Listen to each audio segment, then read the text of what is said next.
I am desperately trying to have that phone straight. Yeah. Hello and welcome to a new episode of the Yarnflakes Podcast. My name is Audrey and this is a nitty yarny podcast from the southwest of France. I hope you are all doing very well. I am. I think we are back to a regular podcasting schedule now that September is just around the corner. But yes, you might notice for this episode that a few things have changed. First, I'm trying to sit in a different position so that I don't struggle so much with my shady setup here moving. It might mean that the light is not as good because the window is right here. But yeah, I absolutely do not have any sort of flattering background or anything to be able to film or take pictures in this house. And it is quite tiring for me, but we're just going to try. And most importantly, I have changed computers. So I used to be on a MacBook. I have an old MacBook that was slowly dying and really wasn't able to function properly anymore, and it was just impossible. So I got a new computer, and it is a Windows, a PC laptop, and that means that I have to change editing software because I used to edit on iMovie, which does a fairly decent job for something that is just comes free with free. You pay for the Apple logo, but yeah. And so I have asked on Instagram a few advice on what editing software I should try, and I think I have found one that might work. I need to get adjusted to it. Yeah, and I believe that this will be a little bit of a weird episode. I apologize if the editing, if everything is a bit odd.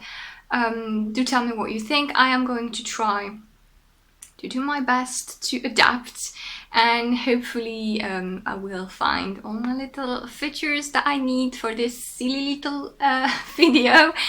But yeah, I hope it's going to go smoothly. I hope that I will cut down time on the exporting process because, yeah, previously I needed a couple of hours to properly edit the video, and then exporting it and rendering it into downloadable size was taking me about 5 to 6 hours on my old MacBook. And on top of that, I have an internet speed from the past. So, you know, I often see other podcasters in their Instagram stories struggling because their podcast takes like 3-4 hours to come into YouTube. Mine takes 17 hours if I use my internet from the home. Yes, 17. That is what I said. Yeah. So it's all weird, it's all new. I think I will take that opportunity to revamp the podcast a little bit as well, because I don't know, I kind of feel like changing stuff, changing how I edit, because yeah, I'm not so much in love with what I have ended up doing. It feels really cut, really formatted. It's a lot of work to put all the little bits and pieces together, and yeah, I got a bit tired of it, so I just want to change things up and try something else. The first few episodes from now on might look a bit weird, so I apologize for this. Good news, though, I hope, is that I believe that with that new editing software that I'm trying out, I will be able to fix my sound issue. Because I am aware, I know, that the sound of my podcast is rather low. There was nothing I can do about it. I was already pushing it to the maximum, speaking up, and pushing it to the maximum on iMovie. And it was still a bit low. And I know that some of you have had trouble hearing me, especially since I tend to mumble a little bit. Not really mumbling, but just my voice goes up and down, and sometimes I just get really distracted and I forgot that I am supposed to talk clearly and look into that little thing that is the camera instead of here. But yeah, I hope that it looks like this editing software allows me to boost the volume however I want. So I hope that this video has now an appropriate volume level.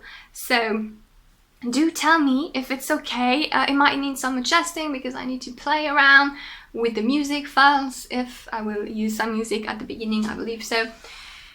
Yeah, all new things, and I suspect that I'm gonna have some trouble and that this podcast is actually going to be published in a week.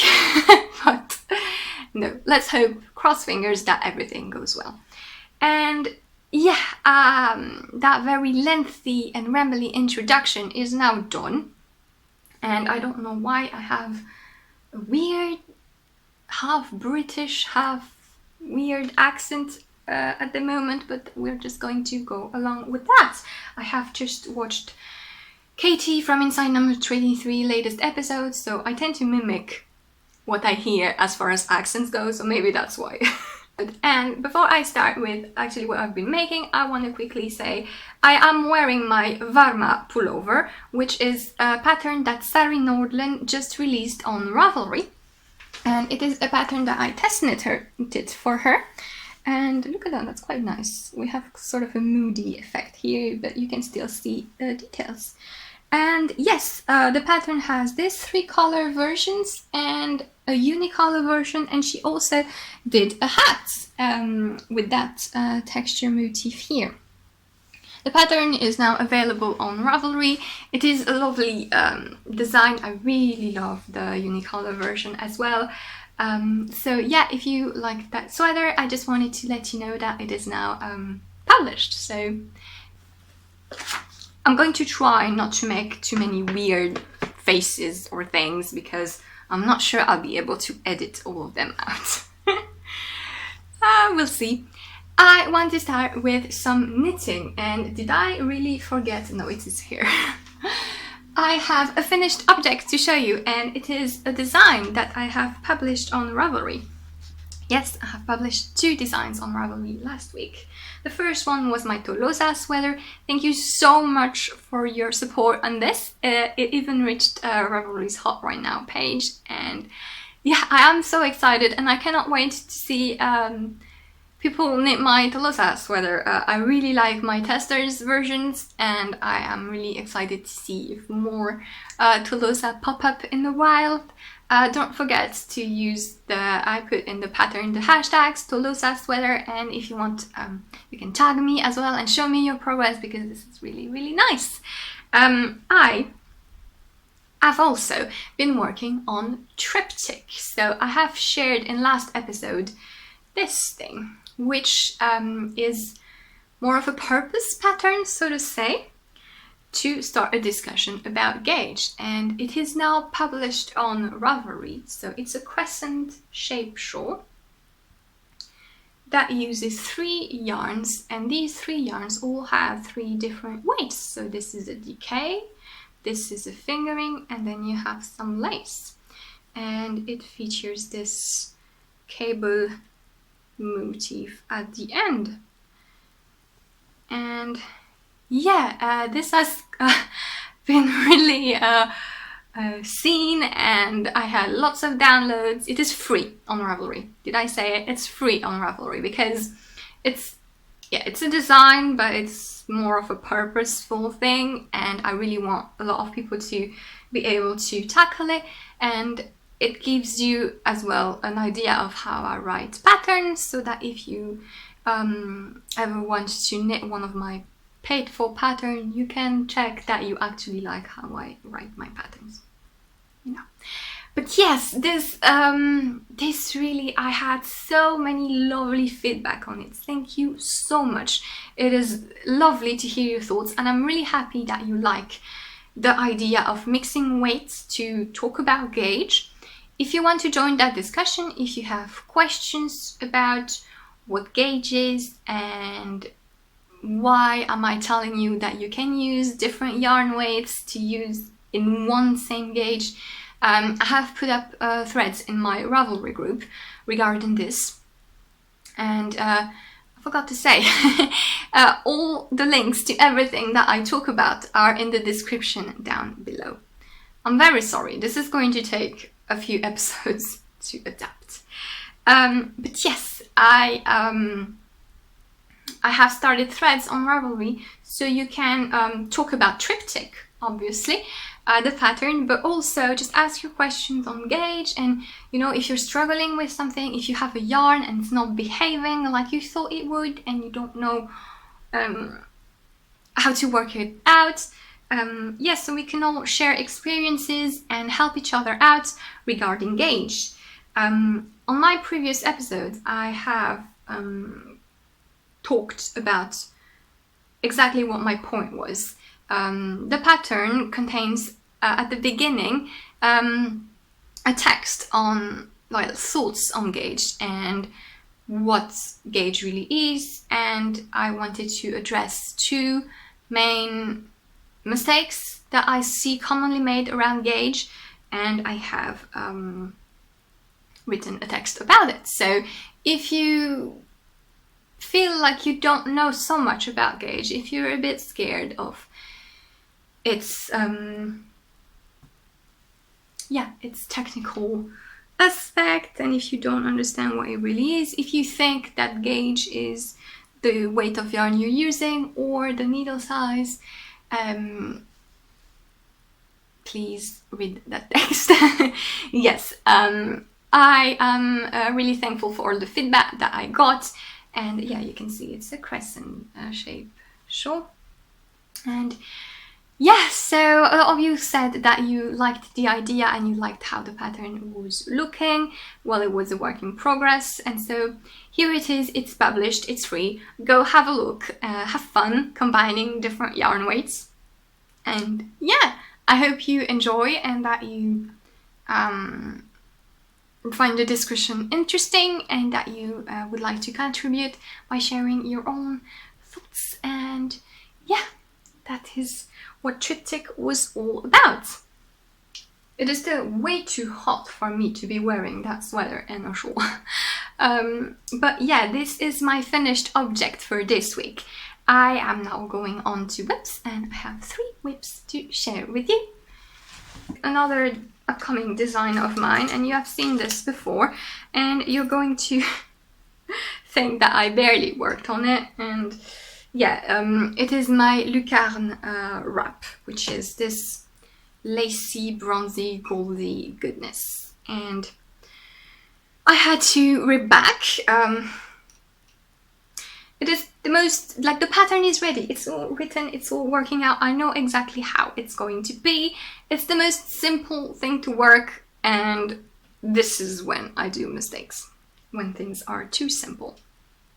But yeah, first, it was too wide. If you remember, I had like 3 repeats of that lace motif in my first cast on, and it was really, really too wide. It was ridiculously wide, and it meant that I wouldn't have enough out of a 100-gram ball of yarn, and that I would have had a really short wrap, which is ridiculous.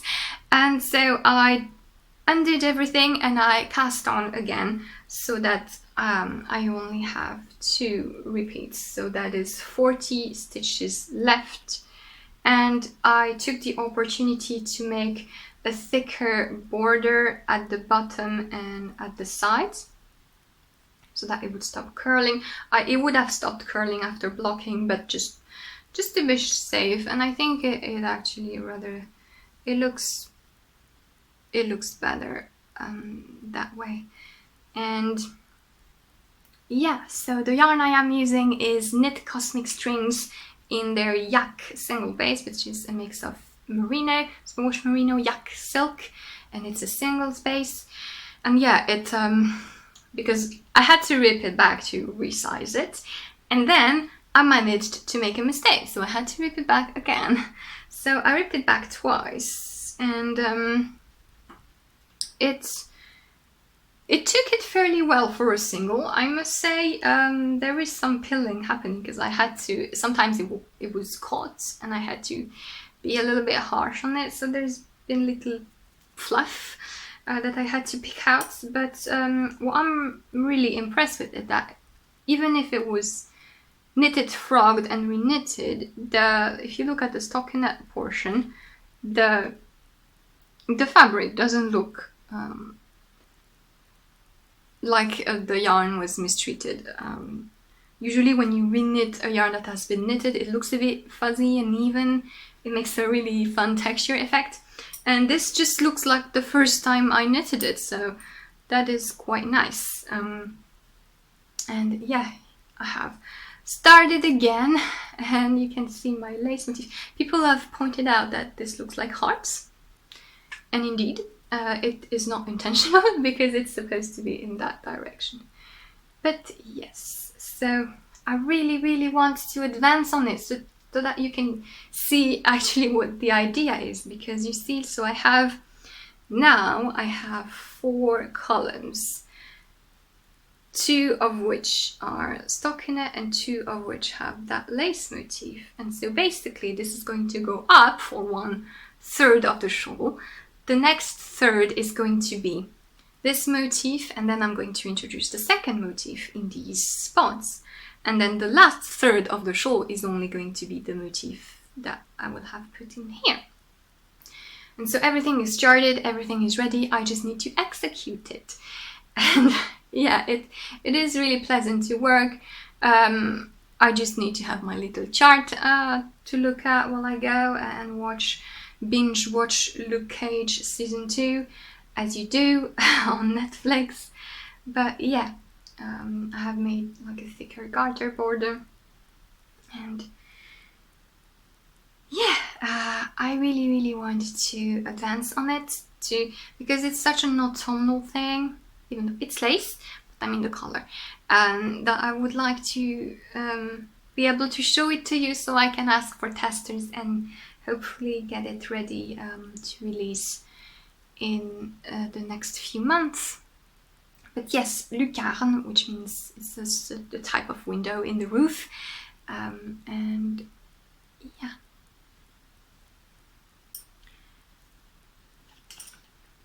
And as you can see, it's still going to be like, this is a 60 centimeter cable, and it's still, I mean, when I'm going to block it, it's still going to be, well, a proper wrap size instead of being like this thing like this that was ridiculous. It was longer than my arm.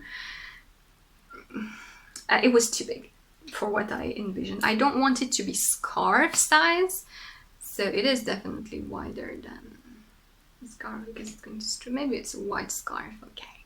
But yeah, 3 repetitions, even though that visually was what I thought I wanted, it was too wide. And yeah, I think this is going to look lovely. It's a bit of a lost one. Do you remember my alpaca monster I should have finished before the summer? Well, this is the Saunders Poncho by Jessica Gore, which is a massive alpaca poncho, and I am still working on the back. So it is double moss-stitch and the front has cables, because obviously. Yes, this is the back. I have done 35 centimeters. I still need to go 20. It needs to be 55 centimeters total. And I really like how it looks. I like making it. It's just a bit tedious and it's long. So as you can see, I have worked on it all afternoon yesterday, and this is only what I've done. But yeah, it doesn't look like much. At the same time, it's quite... I don't remember. This has been on my needle for so long. I don't even remember how many stitches I have here. About 300, I guess. Maybe less, because this is decay weight. But yeah, even though it doesn't look like it's moving a lot, moving this little progress keeper, and I'm going to move it up again, is quite uplifting, and it's helping me visualize what I'm doing. So I really hope that I'm going to be able to get the back done someday so that I can move on to the front, which should be a little bit more engaging because of the cables, and it has a Nycord border as well. I believe I've seen that she's redoing that pattern with sleeves, so that's interesting. But I really like the poncho. I wear a lot of poncho in the winter, and so yeah, this is a pattern I really, really want to have for this winter. It's gonna be so cozy, so blankety, and if we could have some sort of an autumn, I think I'm going to enjoy working on it. Yeah. The light is really changing. I am using Drops Puna, which is their 100% alpaca DK in, I think it's the light grey, color 7. Yeah, I really like alpaca. It's really hot to work with and fuzzy to work with in the summer. So yeah, I am only picking it up during the cooler days. My last whip is a new cast on, and yeah, after ripping back my Lucarne wrap, I just wanted to cast on something else, and it is none of the colorwork sweaters that I said I wanted to cast on. I have seen that Lerge from, I hope I'm saying that name right, Lerge from, I don't know, I'm sorry, from Fiber Tales. He's been reworking her Rotur again sweater. She has been having new sizes. She's just revamping that sweater, and it's this beautiful yoke sweater with a brioche motif on the front and some linen stitch details. And I really love that design that she has, and it's her first sweater design. And yeah, I've just seen her showed it again on her podcast, and it reminded me of how much I wanted it, so I decided to cast it on, and I did yesterday, and this is what I have so far. So this is not what it was supposed to be. So my original color combo was, as the main color, this absolutely stunning rusty color, which is Filcolana Gotlandsk Pelsuld.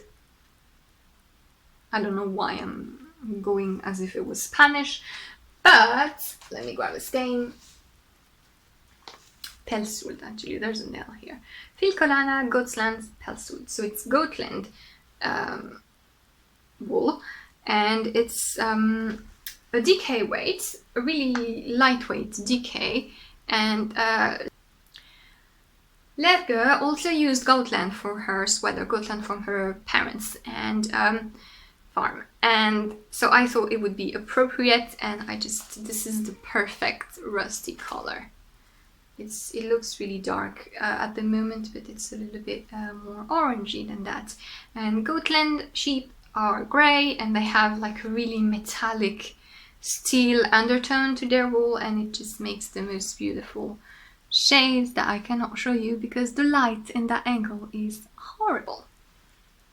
But yes, so this was my main color, and for the contrast yoke I had planned to use this, which is Ulcentrum sport yarn, which is Swedish wool in this natural white.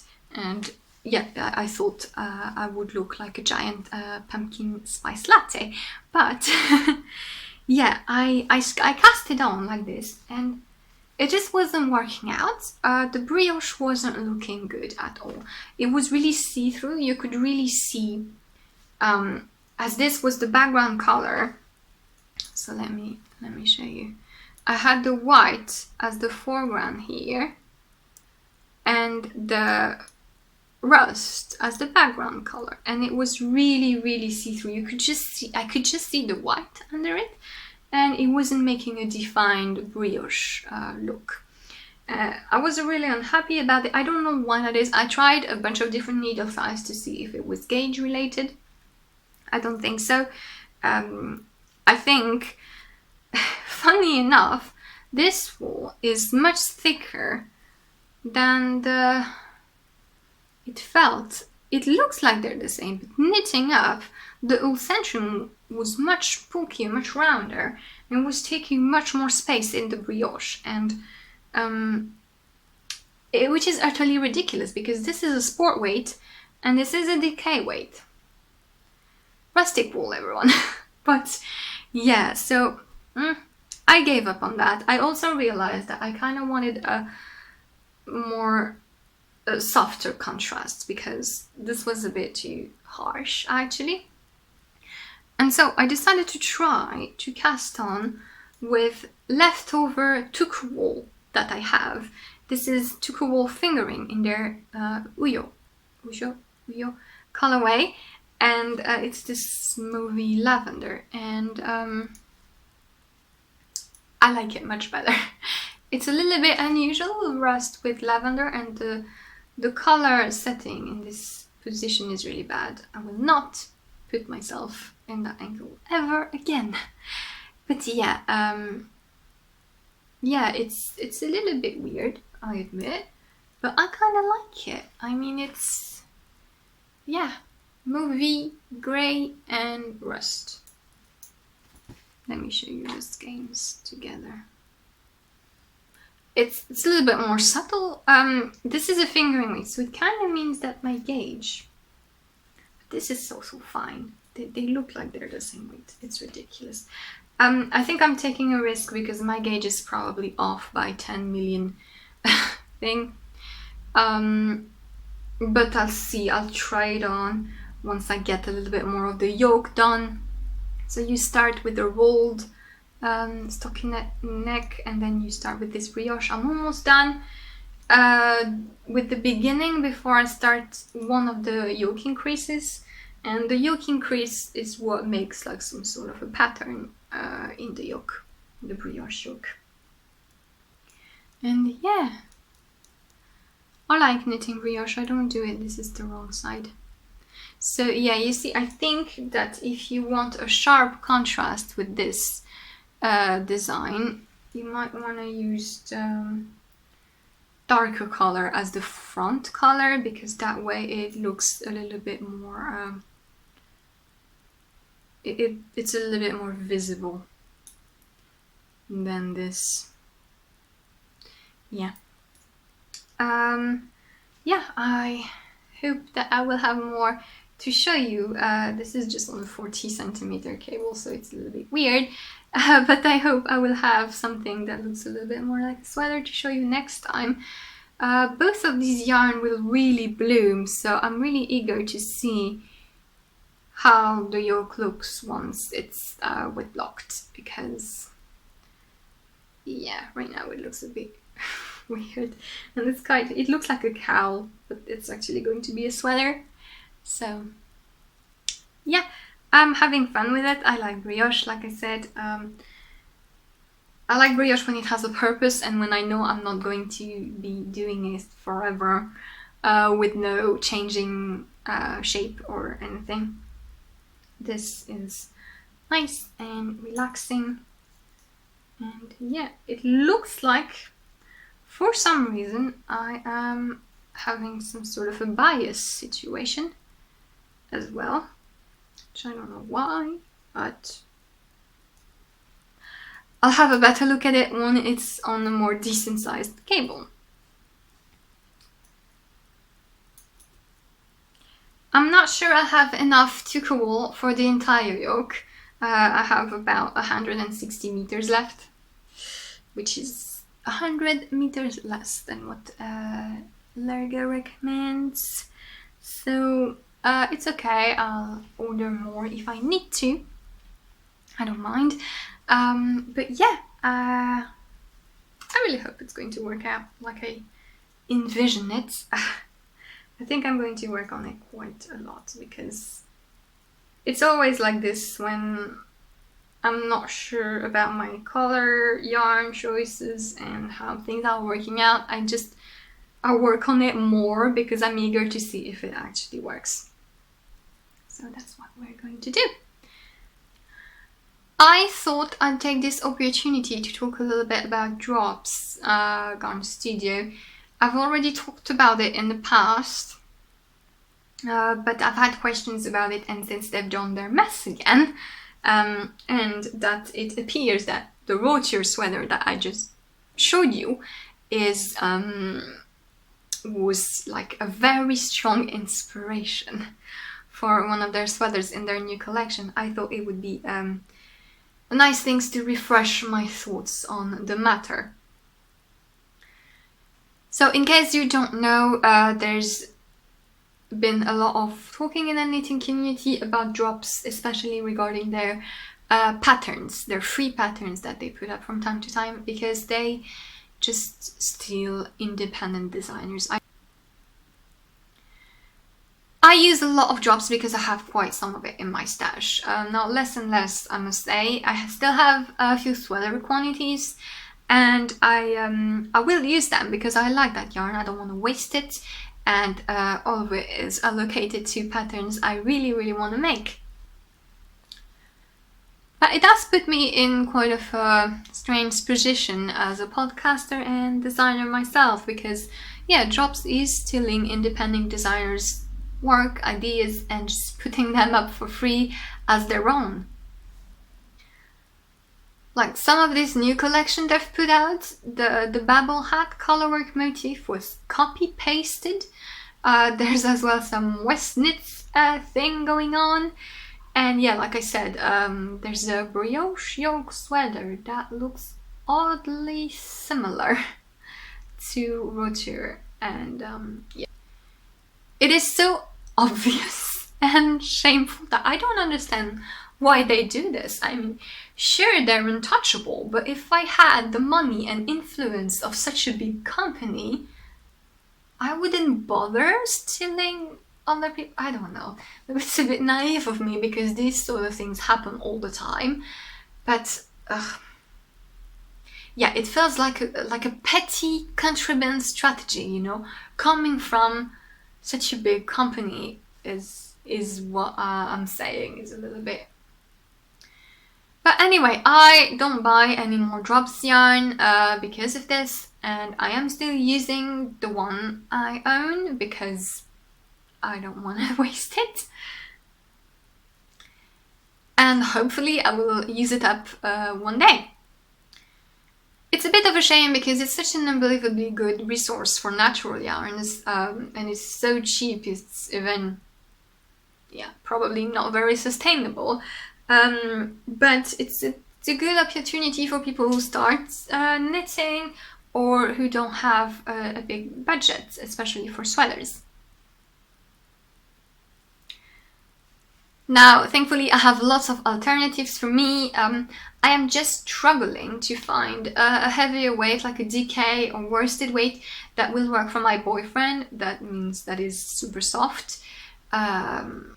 Yeah, in Europe we don't have access to knit picks, which I guess would be similar to Drops without the pattern stealing thing. Well, I'm sure knit picks have their own issues, but so I haven't heard anything horrible from their part yet.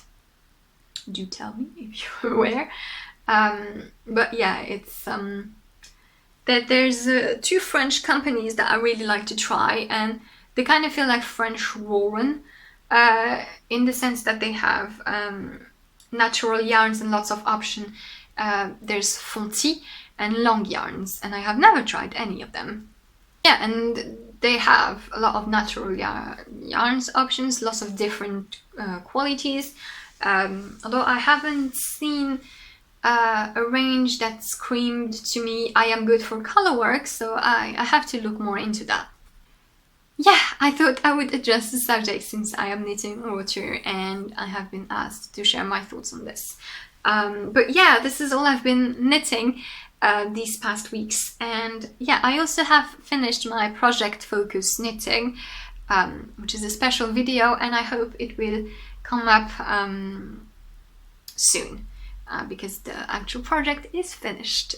So I just need to film the last bits and edit it all up. More editing, drama. I realized I didn't do any sort of introduction. Like, I didn't say what I had to share with you and everything. I just... yeah, it's one of those episodes, guys. So I have a review to do this week. I have been very lucky again to be contacted by Making Stories regarding their latest e-publication, Stripes. I have been looking forward to this one because I am a stripey person, proper French here. And yeah, so Making Stories has just published a collection of 8 patterns surrounding the theme of stripes, and oh my god, the patterns are all perfect. They're all very... I really recommend that you have a look at the Ravelry page with all the patterns in stripes. I will put the link down below, of course. Some of the design are really clever in how they're playing with either lace or textural different directions of stripes and everything, and I can really see myself knitting all the patterns in stripes. I think a lot of you have seen the collection. It is really, really beautiful. There's heavier weights garments. There's it's a little bit weird to talk about a publication while not having a support. But yeah, there's heavier weight garments. There's linen top. There's a gorgeous wrap. It's a really versatile collection, and they all really make sense all together. And it's a really nice, well put collection. So well done, Making Stories. I want to talk you through my favorite patterns, and I will try to insert pictures of them here. I have no clue how I'm going to do this, but I will try. The first one that I really love is Pass. I really love it. If I can get my hands on the right yarn for this, it needs something drapey, a little bit shiny, but that will show structures really well. I think I might be casting that on in the future. Sari's work, I am really loving it at the moment. It's a pattern designed by Sari Nordlund. It's a Sari episode. She's putting a series on YouTube at the moment about a sweater design that she's doing.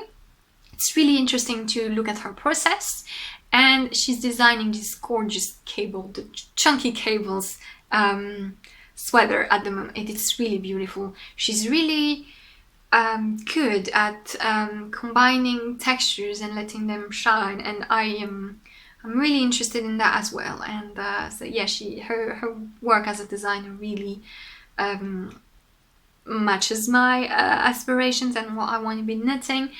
So I really like what she's doing, and Pass is really a really, really beautiful, accessible piece. It's so wearable. It has these really nice structures at the bottom.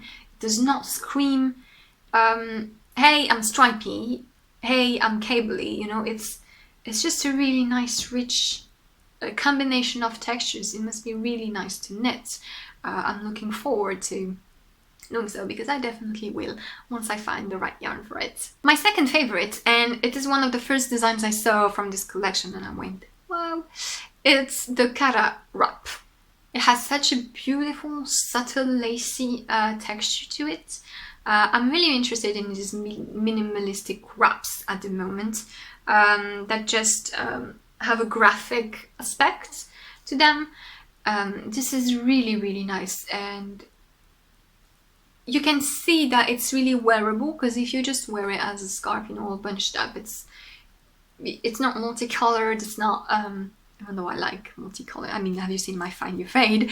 But you know, it's really wearable, and at the same time, if you spread it out and if you look at parts of it, it has really a good, a really nice, interesting bit to it.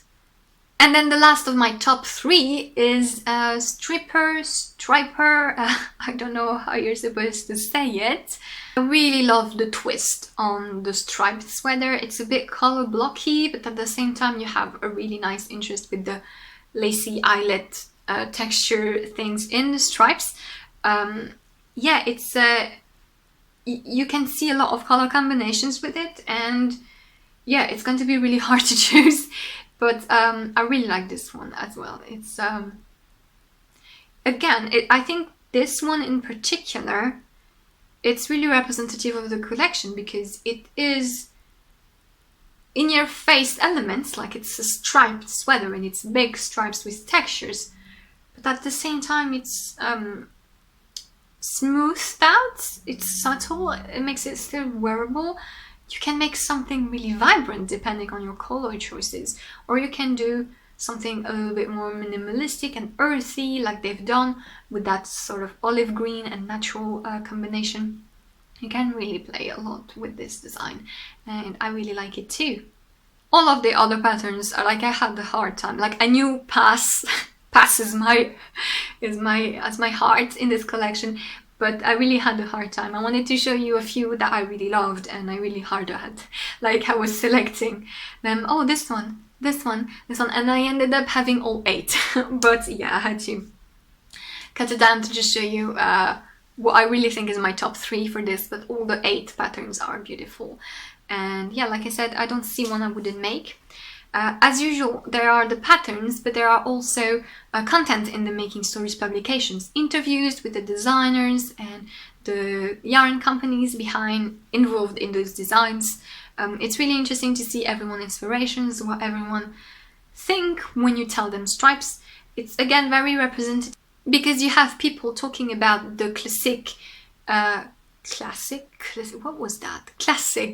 Breton stripe, like the marinière, you know, the really black and white or navy blue and white, really striking stripe going at the sea.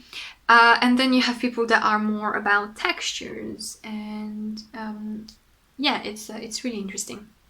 One thing that I regret though is that since Making Stories are so attached to materials and the yarns that they're using, I wish they would go into a little deeper into why this yarn is for this design, like what it is in the fiber content, in the yarn construction that makes it appropriate for this texture, for this drape. And the yarn itself, you know, some of the interviews touch on that, but it stays rather general. It's more portraits of the company's work rather than getting into the technical bits. You can only put so much into any publication, to be honest. And I get that it might be a personal preference, that I would really like a little bit more of a technical, nitty-gritty detail. But yeah, that is just one point that I wish someone... I guess it's funny because you have to look at spinning publication to get really technical like this. If you know of any knitting publication that has a beautiful selection of patterns and that goes into the details of the technicity of knitting, I would like to know if that exists or if someone planning to do it. Yeah. I am very lucky to have a copy of Stripes to give away to one of you guys. So I will put up a post on my Instagram probably tomorrow, so on Thursday. So have a look at my Instagram if you want to win your own copy of Stripes. It's a beautiful collection. I recommend that you check the Ravelry page for it anyway. And yeah, good luck to everyone. Like I said, the post will be up tomorrow, I think. Yeah. I would like to finish this episode by going back into the test knitting discussion that I had on last episode, but this time more on a business/knitting design system perspective. I had a very interesting discussion with one of you, someone who was surprised that test knitting looked like a job, but it was not paid for, and that it was supposed to be like an important part of a serious business, which is independent design. Yeah, it was a little bit odd to her. And it's true that test knitting is kind of a peculiar process. Everyone has their habits, but not everyone is in the Instagram podcasting bubble. So I get that it might look strange from the outside. I see it when I talked about it with my boyfriend, who also mentioned payment before I was able to explain to him what it was all about. So it is a natural reaction, I think, to believe that independent designing is a job, and if you need like an external service, it's a job, so you pay for external services. So it is a normal reaction from an external point of view. So yeah, test knitting is a bit special from an economical business type perspective. I can't think of any other job that relies on the worker giving unfinished job to someone for free in exchange for feedback. Actually, a similar process would be beta testing for video games, where a company publishes a game that is not finished. They say it up front, and that they need players' feedback on it to improve the game before its official release. Now all the games are released in beta, so it's really it's becoming a bit of a ridiculous situation where no game is ever finished when it's published, but hey. But in that situation, you still actually buy the game when it's in beta, and sometimes it's at a reduced price, but it is often not the case. There's even jokes about the games being more expensive in beta than when they're released. But yeah, and on the other hand, video game studios also hire testers, like quality testers that will find out bugs and make reports. In both cases, this involves money transactions, whether the tester pays or is being paid. But in the knitting industry, testing is an exchange. Testers give their time and feedback, designers give a free pattern in advance, intensive support, and a project for the tester to keep, which is the difference with sample knitting, where if you're a sample knitter, you are paid for your craft and you do not keep the item in the end. The thing is that testers are potential customers, which is why it's different than other interactions that entrepreneurs might have when they need a service done. When you take test knitters, you remove people from the potential customers base in order to finish your work in exchange for their help. So it's not a favor, it's not making favors. The designer is not making a favor by choosing you as a test knitter, and test knitter is not doing a favor to the designer. It's really a balanced exchange. It does not mean that you cannot be grateful. I am really, really thankful when I get to test for a designer I like, because I get to have for free a pattern that I would have probably bought anyway. I get to do it in advance. I like to contribute with feedback, and it gives me a peek into other designers' work. And I think test knitting can really make you grow as a knitter and also as a designer if you happen to be a designer. But first and foremost, as a knitter, if you test knit, you're more likely to realize some technical aspects of a pattern than if you just only look always at a finished or polished pattern. And I am very, very thankful to anyone who wants to test for me, because 1, I like when people want to knit my patterns. 2, their input is very valuable for me, for my work. So testing is a win-win situation, but it works if both parties respect the exchange. In the last episode, I kind of put emphasis on what testers need to do, what are required from them. But I think that test knitters also have a right to the designer's time and honesty. It just goes both ways. Something that might make all of it even more confusing is tech editing, because tech editing is a paid job, but it's a very different interaction with the designer. It's a really precise work that is not really giving anything to the tech editor. they're not meant to knit the pattern. Now you could imagine that some beginner designer and tech editors could have some sort of an agreement where you would tech edit for free because you would get the pattern for free. But that's not a standard, and that's not how you make it a job, because tech editing is a job. It's a hard job, it's a really specific one, and it can involve a lot of things that relieve the designer. Tech editors do it as a job. Test knitters do this as an extended part of their hobby.